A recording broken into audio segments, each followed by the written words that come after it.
receiver, could face additional discipline after he violated the terms of his house arrest by drinking. You may recall back in December when he was with the Cardinals, he was found asleep in his car, charged with a DUI, released by the Cardinals, picked up by the Patriots, and then picked up by the Vikings during this offseason. That punishment was then carried over to Minnesota, and he's under this house arrest. And basically, the rule goes is he can't drink, and he gets tested for this.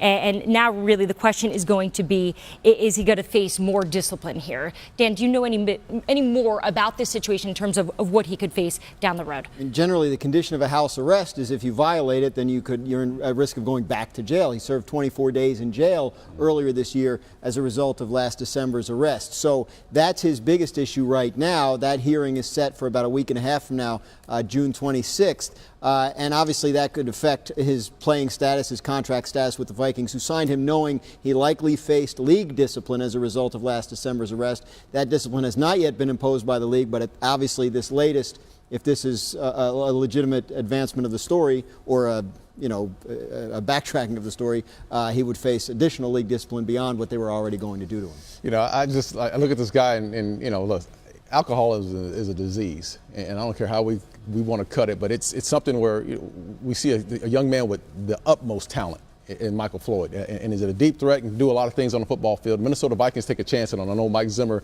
likes probably what he saw in Michael Floyd and hoping that he was making a change, but at the same time, Michael Floyd has to get right with himself.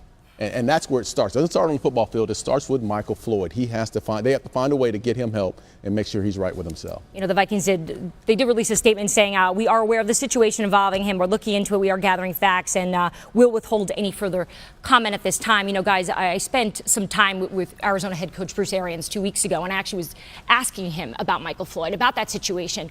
And, you know, he shared with me that it was a surprise to them, because he'd been responsible and the team had done such a good job of taking care of each other when they're put in those situations. And they did what they needed to do as an organization at that point. But he did not release any information or share with me that Michael Floyd has a problem. But as we continue to watch the story, I'm sure we'll find out a lot more details and see what he will face down the line.